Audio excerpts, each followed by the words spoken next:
చంద్రబాబు నాయుడు గారి పాలన చూస్తే అభివృద్ధి శూన్యం, అవినీతి మాత్రం ఆకాశమయం అన్నంత ఎత్తులో ఉంది. ఎందుకంటే చంద్రబాబు నాయుడు గారి పాలనలో ఎటు చూసినా స్కాములే స్కాములు. ఏ ప్రభుత్వంలోనైనా ఎవరి పరిపాలనలోనైనా కాస్తో కోస్తో ఇచ్చేటువంటి స్కీముల్లో స్కాములు చేసే వాళ్ళని చూసాం కానీ స్కాముల కోసమే స్కీములు పెట్టేటటువంటి గొప్ప విజనరీ చంద్రబాబు నాయుడు గారు తన యొక్క విజన్ అంతా కూడా అవినీతి ఎలా చేయాలి, అక్రమార్జన ఎలా చేయాలి, స్కాములు ఎలా చేయాలన్న దాంట్లో చంద్రబాబు నాయుడు గారి విజన్ కొట్టేవాడు బహుశా ప్రపంచంలో ఉండడేమో అని చెప్పి నాకైతే అభిప్రాయం కలుగుతా ఉంది. ఉదాహరణగా ఆయన చేసినటువంటి అవినీతి స్కాముల్ని కొన్ని లెక్కగా మనం చూసినట్టయితే విశాఖపట్నం లాంటి మహానగరంలో కొన్ని వేల కోట్ల రూపాయలు విలువ చేసే భూములను 99 పైసలకు వర్షా లూలు లాంటి తన తాబేదారి కంపెనీలకో సంస్థలకో దారాదత్తం చేస్తూ భూ మాఫియాకి తెరలేపారు చంద్రబాబు నాయుడు గారు. ఇక 108, 104 లాంటి ఆరోగ్యశ్రీ సేవలను కూడా ఎటువంటి అర్హత లేని భవ్య హెల్త్ సెంటర్ లాంటి వారికి తన బినామీలకి అప్పచెప్తూ ఆరోగ్యశ్రీలో కూడా స్కాములు చేసేటటువంటి కార్యక్రమానికి తెరలేపారు చంద్రబాబు నాయుడు గారు.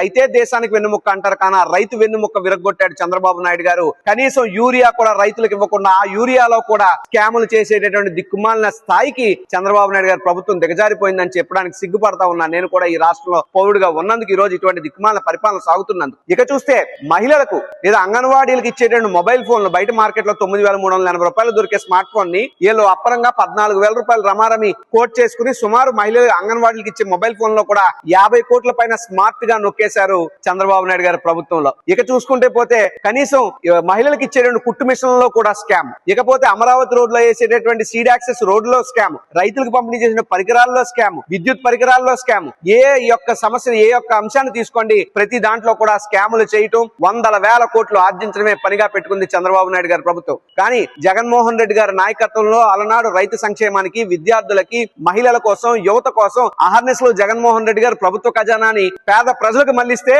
ఈ రోజు చంద్రబాబు నాయుడు గారు పేద ప్రజల సొమ్ముని, ఈ రాష్ట్ర ఖజానాని జలగల్లా పట్టి పీడించేస్తూ ప్రజల రక్తాన్ని స్వేదంగా చిందించి ట్యాక్సులు కట్టినటువంటి ధనాన్ని కూడా ఈ రోజు చాలా బేషరతుగా లూటీ చేస్తూ స్కాములే స్కాములు అన్నట్టు సాగుతుంది చంద్రబాబు నాయుడు గారి పరిపాలన.